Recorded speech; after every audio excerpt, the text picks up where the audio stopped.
Manchakalpatturubhishcha kripasinubheva patitam bhavanebhyo vaishnavebhyo namo namaha.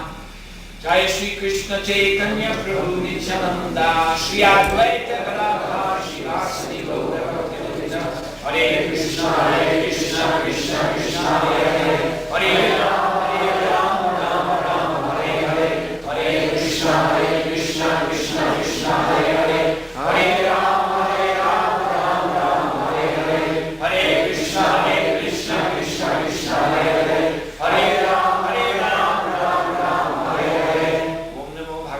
Vasudevaya. Om Namo Bhagavate Vasudevaya. Bhagavate Vasudevaya. Om Namo Bhagavate Vasudevaya. Om Namo Bhagavate Vasudevaya. Om Namo Bhagavate Vasudevaya. Itarita Chayena Vibhakti Bhavena Chaittasavena Shastra Puranani Janani Tani Sarvashaha. For those who study the Bhagavad-gītā as it is with great faith and devotion, the essence of all Vedic knowledge is revealed. Hare Krishna. So this evening, as part of this initiation fire sacrifice program, we shall discuss the Bhagavad-gītā, text 13 of chapter 4. The chapter is called Transcendental Knowledge. And text 13 is a very well-known verse which will help us to understand the meaning of what we're seeing here today. So the verse reads, Chaturvanyam maya shrishtam guna karma vibhagashaha tusya kartaram api mam vidhi akartaram avyayam. So we can learn what this means together to kind of repeat. Chaturvanyam, Chaturvanyam, the four divisions of human society. The four divisions of human society. Maya, Maya, by me. By me. Shrishtam, Shrishtam, created. Created. Guna, Guna, of quality. Of quality. Karma, Karma, and work. And work. Vibhagashaha, Vibhagashaha, in terms of division. In terms of division. Tasya, Tasya, of that. Of that. Kartaram, Kartaram, the father. the father. Api, Api, although. although. Mam, Mam, me. me. Vidhi, Vidhi, you may know. you may know. Akartaram, Akartaram, as the non-doer. as the non-doer. Avyayam, Avyayam, unchangeable. unchangeable. Translation and purport by His Divine Grace A.C. Bhaktivedanta Swami, Srila Prabhupada Ki Jai. According to the three modes of material nature and the work associated with them, the four divisions of human society are created by me. And although I am the creator of this system, you should know that I am yet the non-doer, being unchangeable. Report. The Lord is the creator of everything. Everything is born of Him. Everything is sustained by Him. And everything after annihilation rests in Him. He is therefore the creator of the four divisions of the social order, beginning with the intelligent class of men, technically called Brahmanas, due to their being situated in the mode of goodness. Next is the administrative class, technically called the Kshatriyas, due to their being situated in the mode of passion. The mercantile men, called the Vaishyas, are situated in the mixed modes of passion and ignorance, and the Shudras, or laborer class, are situated in the ignorant mode of material nature.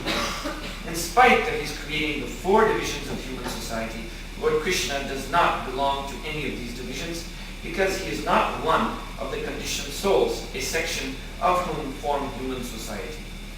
Human society is similar to any other animal society, but to elevate men from the animal status, the above-mentioned divisions are created by the Lord for the systematic development of Krishna consciousness.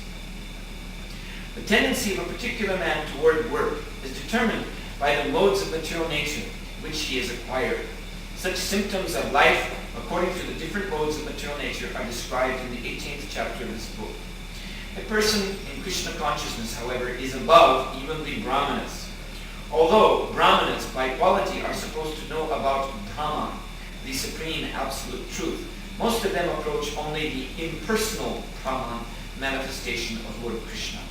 But a man who transcends the limited knowledge of a Brahmana and teaches the knowledge of the Supreme Personality of Godhead, Lord Krishna, becomes a person in Krishna consciousness, or in other words, a Vaishnava.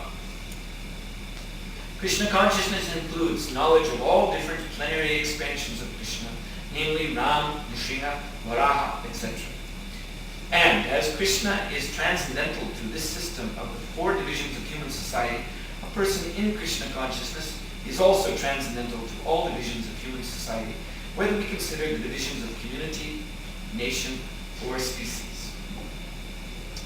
Again, Chaturvanya Maya Shrishtam Guna Karma Vibhagasha Tasya Kartaram Avhimam Vidhi Akartaram Avyayam. According to the three modes of material nature and the work associated with them, the four divisions of human society are created by me. And although I am the creator of this system, you should know that I am yet the non-doer, being unchangeable.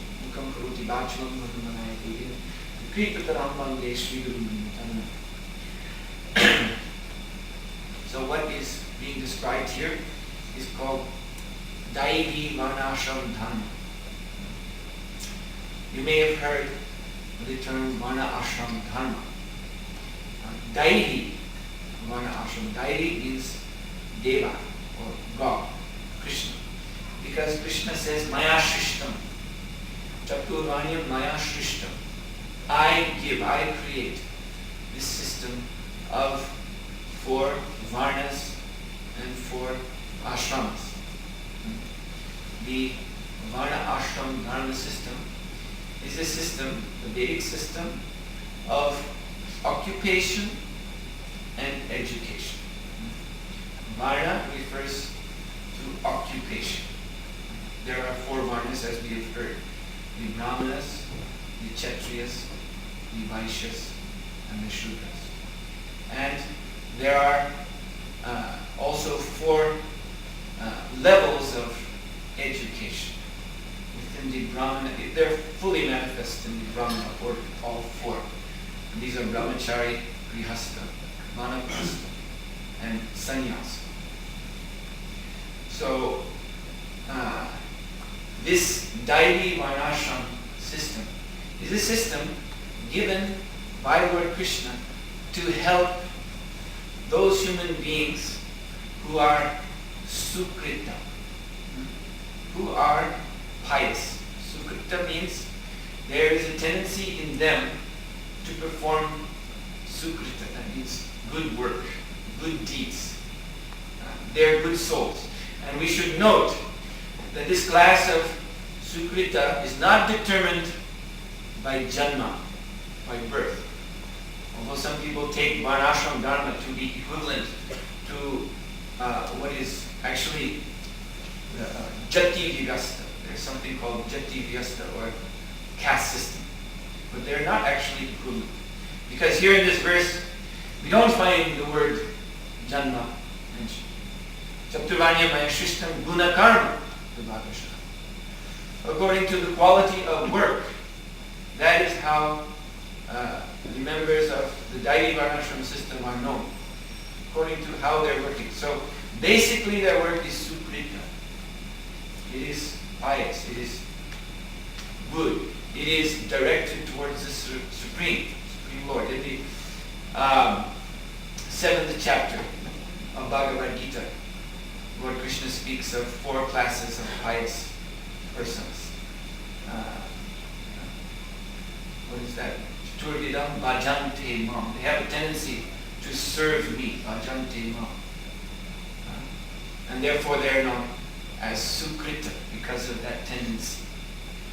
And these four are those who are arta, they are distressed, those who are jignanshu, who have some curiosity to know what is God, those who are arta artati, those who are in need of money or desirous of material acquisition, and finally those who are jnani, those who are philosophical. Those who are actually searching out the absolute truth, who put everything else aside, all other concerns, and simply focus on attaining the supreme absolute truth. So these four are sukrita, they're pious, but they're also still within the modes of nature. Sattva guna, raja guna, tamo guna. Because, now what does this mean? In practical terms, of course the explanation, the philosophy of the modes of material nature is very extensive. There are whole chapters of Bhagavad-gītā dedicated to that.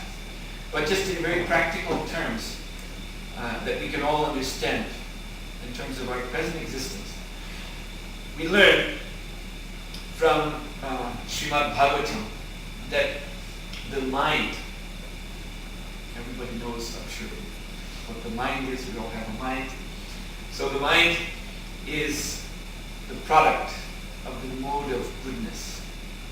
When the mind is at peace, when the mind is tranquil, then we experience in the mind the sattva guna.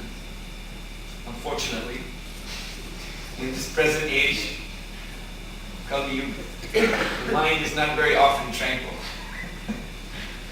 But we see when we chant the Hare Krishna Maha Mantra, when we cultivate spiritual consciousness by an authorized process, we can see the mind becoming tranquil. So that is the sattva guna. That is the mode of goodness.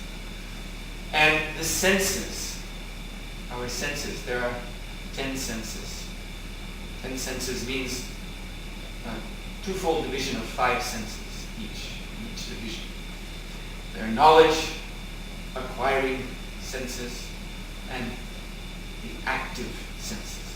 Knowledge acquiring senses means senses like the eyes and the ears, for instance, which are simply receiving information. Active senses mean senses like the hand and the leg, which do work. Karnendriya. Jnanendriya, karnendriya.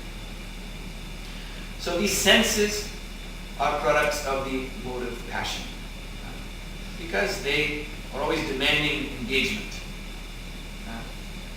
And then the sense objects. The objects of the senses actually begins with the physical structure of this body. Because actually when we say senses, the indriyas, they are subtle.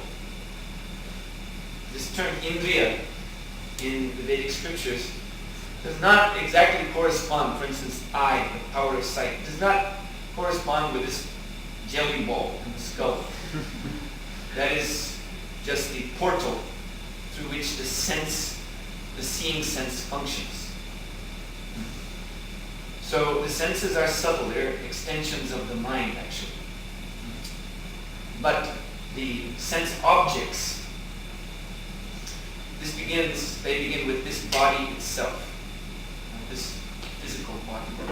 And then, of course, the bodies of others who we perceive and interact with, and the physical matter of the world around us.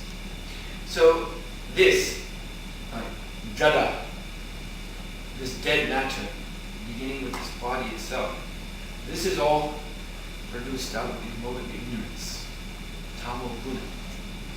So if we consider this, we see how we are bound up in our present existence by the modes of nature. We are obliged in this body to interact with these modes. So one who is conditioned by the modes of nature, who falls under this fourfold category of Brahmana, Kshatriya, Vaishya, Shudra, is one who is endeavoring to pacify either the mind or the senses or even the objects of the senses. Because his mind is demanding knowledge, for instance, his senses are demanding facility in the form of wealth. These sense objects are causing him distress. He's struggling to relieve that distress. So in this way, all living entities are struggling. This is Lord Krishna's statement. Mama aivam sa jiva loke jiva bhuta sanatana mana krishtani priyani kritistani karshiti. First he says, actually, we have nothing to do in our original state with material nature. Mama aivam sa, he says. The jiva bhuta is part of me. Mama aivam sa, my part and parcel. Jiva bhuta sanatana. So as such, the jiva is eternal, is spiritual. Just as we have heard in the purport, verse and purport, in the 4th chapter, where Krishna says, although I am the creator, tattvanya maya shrishtam, I have nothing to do with this creation. I do not come under its control. I am transcendental to it. So similarly, in the original state of the soul, he also has nothing to do with the modes of nature. He's also transcendental. But, unfortunately, avritam jnanam etena jnaninas nityavara.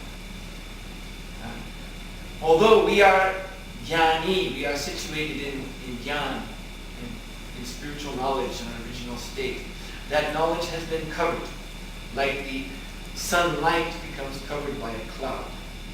In reality, the sun itself is never covered by a cloud. Because what is the size of the sun compared to a cloud? The sun is huge. These earthly clouds are so insignificant. But the sunlight which reaches our eyes, that can be blocked by a cloud. And thus we may think that the sun is covered. We may think that there is no sun today. That's a common statement. There is no sun today. So in the same way, people, because their knowledge is covered by maya, by illusion, they cannot perceive their very self, the soul, that is covered. So, in this covered state, manakshashtani indriyani prakritisthani karshati, then we struggle with the modes of nature, manifested, as I've explained, as mind, senses, and sense objects. We struggle with them, trying to pacify them. And they're demanding, like little dictators, little Hitlers, demanding, satisfy me. And so this is the cause of our material entanglement here. That we are struggling within the material nature, turning the wheel of karma, the wheel of samsara, trying to pacify our mind, our senses, and the sense objects. In other words, the triguna, the three modes of material nature. So, to help the conditioned soul, the ignorant soul who has forgotten himself, to help him come out of this struggle, Lord Krishna has manifested by his mercy this Daivi Varna Ashram system. So that according to the degree of our entanglement in mind, senses, sense objects, we can gradually engage ourselves in Krishna's service by coming up through this Chaturvarna, Shudra, Vaishya, Kshatriya, Brahmana. This one situation in these varnas is determined by, actually we should say this, that these engagements in the varnas, what are they really? They're all ways of serving Krishna. Even to be Shudra, simple laborer, one can do this for Krishna. To be Vaishya, Vaishya means mercantile businessman, one can do this for Krishna. Administrator, Kshatriya, one can do this for Krishna. These are all, and certainly Brahman.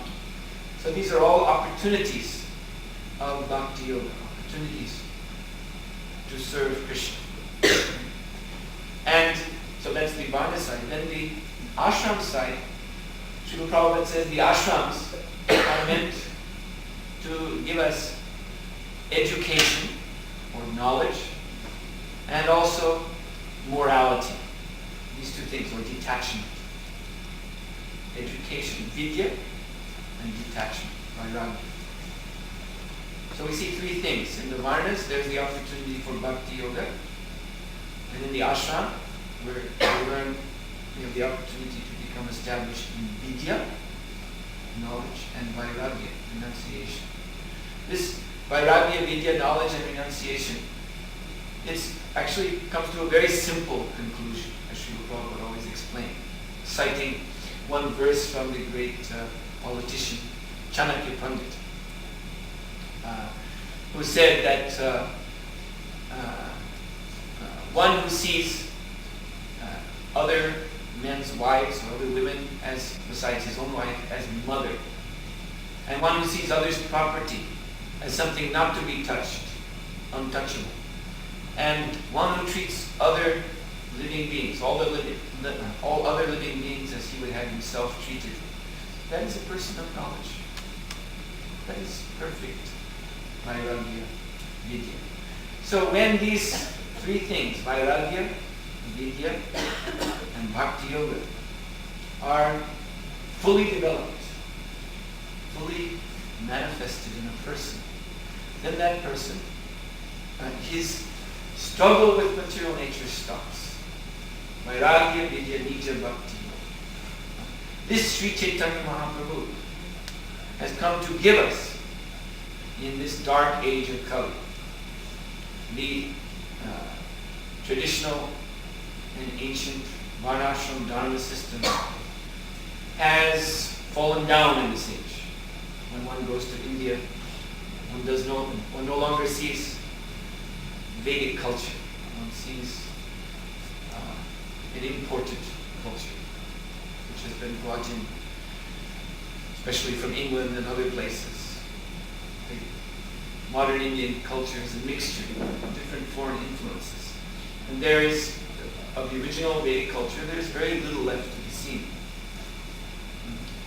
But that does not mean that the people of India or anywhere else do not have the opportunity to overcome the bondage of the modes of nature and come to the transcendental platform of pure devotion to Krishna, pure devotional service to Krishna.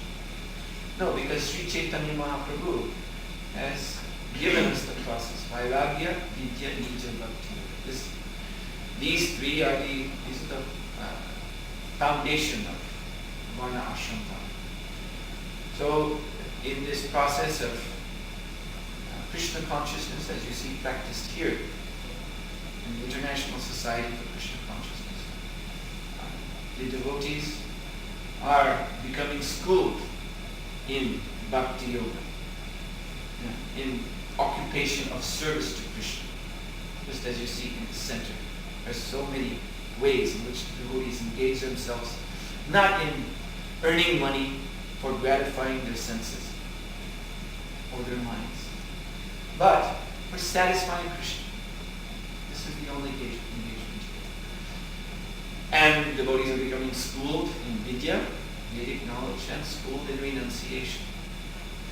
So to become perfectly established in vairagya, vidya, and bhakti yoga, one must accept spiritual master. Krishna consciousness begins with shraddha, with faith.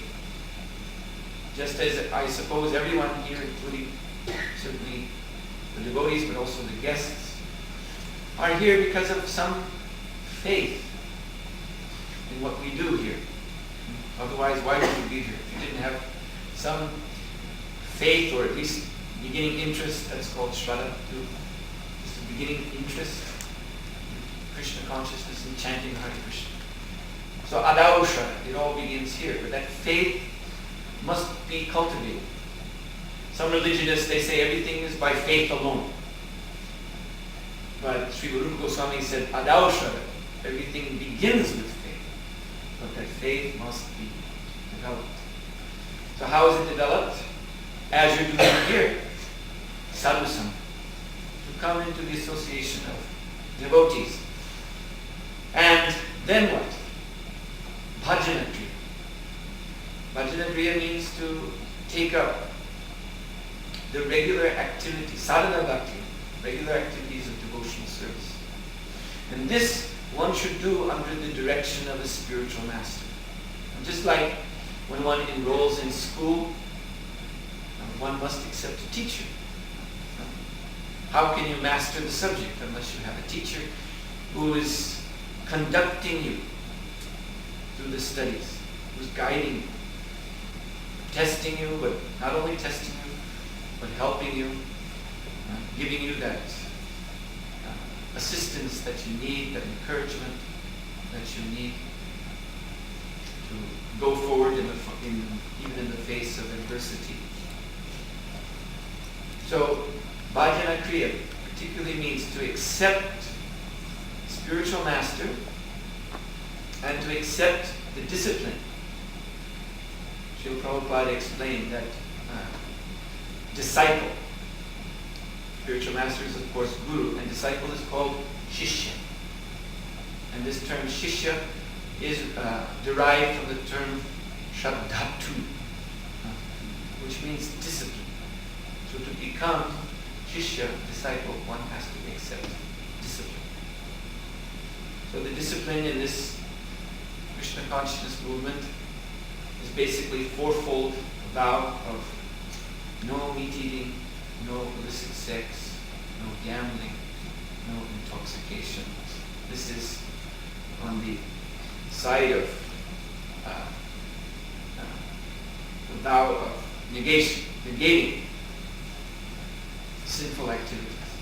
Then on the positive side, there is the vow to chant daily 16 rounds of Hare Krishna, Hare Krishna, Krishna Krishna, Hare Hare, Hare Rama, Hare Rama, Rama Rama, Hare Hare. Now, in order for the disciple to progress in this chanting beyond the stage, then to stage of Bhajana Kriya, then to Anartha Vritti, that means to cleanse the heart of all impurities, and Nishta, firm faith, and then Ruchi, taste, positive transcendental taste for the holy name, Asakti, attachment to the holy name, Bhava, ecstasy, transcendental ecstasy, and finally Prema, pure love of Krishna.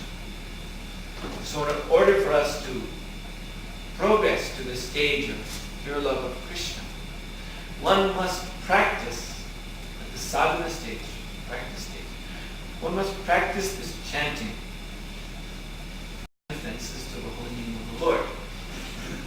So the first is sadhuninda, to blaspheme devotees, to speak critically of devotees who have dedicated their lives to the spreading of the mission of Krishna consciousness. So Vaishnava does not like to, devotee of the Lord does not like to criticize anyone. Sometimes we have to point out discrepancies. Just like in preaching. When we preach, when we present the philosophy of Krishna consciousness, sometimes we are obliged to show that because the general society is not following the principles of Krishna consciousness, therefore the general society is going to hell. Sometimes we have to speak like that. Giving examples, graphic examples. So, but this is not criticism, this is not fault finding. We're not getting some inner gratification from it, thinking ourselves superior than everyone else. But for preaching, we must point out discrepancies. We must discriminate between Maya and Krishna. Must be done. So Vaishnava, otherwise, he does not engage in criticism or fault finding, especially not of devotees of the Lord. Actually, not anyone. Srila Prabhupada said, a Vaishnava respects even the ant.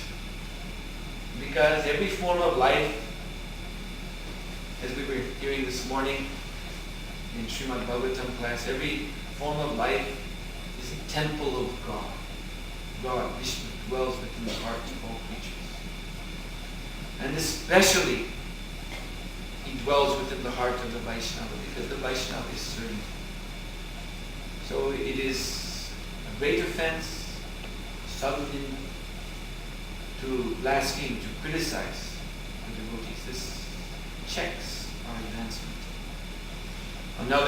The next offense is to consider the names of demigods like Brahma, Shiva, and Durga to be equal to or independent of the chanting of the holy name of Lord Vishnu, Lord Krishna, because Krishna is the absolute truth. As in Bhagavad-gītā, in the 11th chapter, we find there the universal form is revealed, Vishnu Swarupa.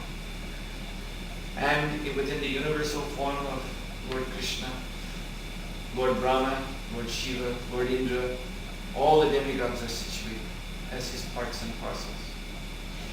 So there are those who, because they're devious by nature, deviating from the Vedic scriptures, they try to put forward Brahma or Shiva or some other deva as being equal to or independent of Krishna, and they say that you chant Krishna Krishna, we chant Shiva Shiva, it's the same. We'll achieve the same goal. But that is not the conclusion of Bhagavad-gītā or any other authorized biblical scripture. So this is another offense. Then the third offense is Guru Avedya, to disrespect the order of Guru. So just as here, the disciples will vow to follow the four Vedic principles. So that vow is broken. That is Guru Avedya, disrespect of the spiritual master. The next offense is Shruti Shastra Ninda, to blaspheme the Vedic scriptures, to find faults in Vedic knowledge. Sometimes it appears that there is some discrepancy between one Vedic text and another, or there is a discrepancy between what we read in the scriptures and what people perceive in the outside world. So one has to appeal to Vedic authority. Again, one has to go to spiritual master, one who sees everything through Shastra Shakshut, through the eyes of knowledge, through the eyes of Shastra. And then these discrepancies can be cleared up. If we conclude on the basis of our imperfect understanding that the Vedas are wrong, the Vedas, they may have been okay for 5,000 years ago, but now these books are obsolete. If this is our conclusion, that is a great offense. One cannot make progress in Krishna consciousness. The next offense is to offer some interpretation of the chanting of the holy name of the Lord. Just like someone said, I won't mention who, very well-known so-called spiritual authority in India. He said, Krishna means black, which is one way of explaining the word Krishna. That is one meaning of black. Krishna means black, and black means unknown. So therefore, God is unknown. We cannot say who or what God is. So this is an offense, aparad, offering some wrong interpretation of Harinam, holy name of the Lord. The next offense is to consider the glories of the chanting of the holy name to be imagination. That yes, these Hare Krishna devotees, they chant and they dance and they look very happy and they seem to be conquering over the bad habits of their upbringing. They seem, someone might say, they seem to be becoming brahmanas, Vaishnavas. But it is all imagination. It is just some self-hypnosis, some kind of bemused fascination. That is another offense. Aparad. Very serious. Then, Next offense is to commit sinful activities on the strength of chanting the holy name of the Lord. As we said, when one accepts spiritual master, then one receives Harinam initiation, Harinam Diksha, taking vow not to commit sinful activities. These fourfold sins of meat eating, illicit sex, gambling, intoxication. But if someone thinks, anyway, chanting Hare Krishna is purifying, the scriptures say that if I chant God's name, I become cleansed of all sins, so this is a good business. I can sin and then take the japamala and chant, and then I'm pure again. Or like some members of the Hindu religion, they say, in another way, they say, I can commit sins, but then I go every year to the holy river Ganga, take my bath there. Sometimes even Indian Brahmins from Brahmin families, they come to the West, and as my spiritual master Srila Prabhupada said, they come to the West and they eat everything. They follow the Chinese regulative principle. Any creature with its back to the sun is food. The principle of the Chinese. So it's been seen sometimes even Brahmanas come to the West and they accept this principle. And if someone says, but that is sinful, that is mahapap, that is very sinful. No, every year I go back to India, to Prayag, to Benares, and I bathe in the Ganga. And I wash, clean of all my sins. No, this is cheating. Similarly, in the West, the Western religion too, there's that cheating has become institutionalized in the form of confession. You sin all week, but then you go on Saturday to the priest. I did this, I did this, I did this. Mea culpa, yes. And he gives some blessing. You're free to sin again for the next week. So this is aparadh. One cannot make spiritual progress like this. Then there's the offense of preaching to faithless persons, preaching the glories of the holy name to persons who have no interest, who actually have the propensity to blaspheme the holy name. So one should not do that. One should not simply not associate with such persons. That means we don't give them mercy. We give them some prasada and send them on their way if they will accept the prasada.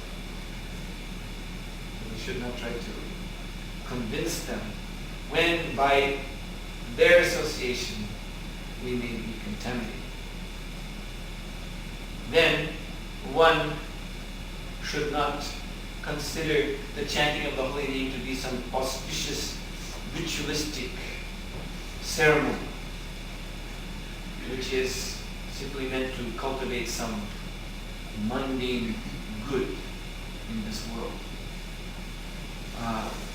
Srila Prabhupada recalled when he was very, very young, just a small child, there was an outbreak of cholera in the city of Calcutta. So the epidemic could not be stopped by the usual medical undertakings. But then finally one Baba, one person, saintly person, he organized kirtan to every street of Calcutta, door to door. They were chanting Hare Krishna Maha Mantra. So actually, after this kirtan procession was held to the whole city, the epidemic faded away. So people thought, yes, by the power of holy name, Harinam, the holy name, this cholera epidemic has been stopped. But this is not the purpose of chanting Hare Krishna. You see, it's not that we should wait till there's some cholera epidemic. We do all nonsense our whole life, But when there's cholera epidemic or some other disaster, then we get a little serious. Oh, I better chant now. But then as soon as the problem is solved, enough Hare Krishna, let's go back to normal life. This is apara. And then finally, the 10th offense is to remain attached to conceptions of I, me and mine, despite having heard so many instructions from spiritual masters, from Vedic scriptures against this. Just to give an example, within the ISKCON movement, we also have positions. We have a structure, managerial structure, and there are positions. Some devotees take charge of other devotees.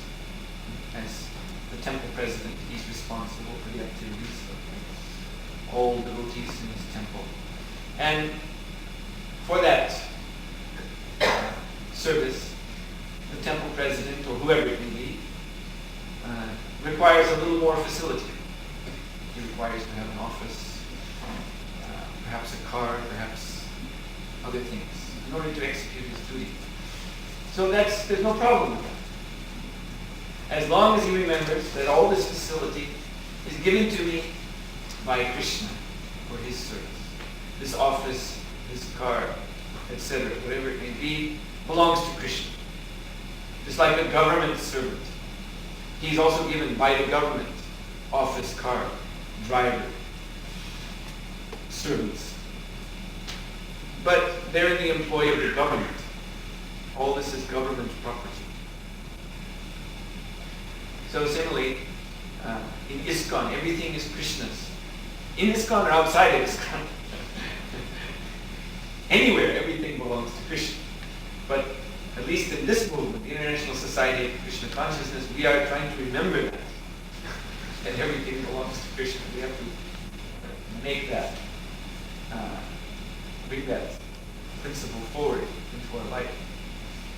Set the example for everyone else. So if we fall into the trap of thinking, I, me, mine, that this facility actually belongs to me, and we try to enjoy it separately from Krishna, then we will fall back in our spiritual progress.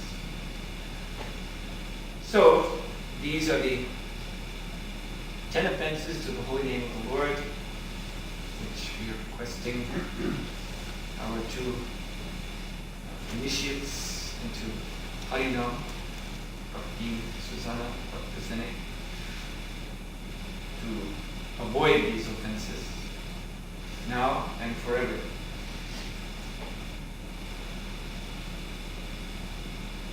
And as far as Sankarshan Das, he is taking second initiation, Vaishnava Brahman initiation, which is actually initiation into spiritual activity, into the activity of directly approaching the Supreme Lord and serving Him personally.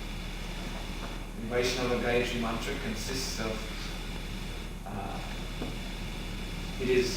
has 7 parts, consisting of mantras for service to Guru, Gauranga, Krishna, Radha.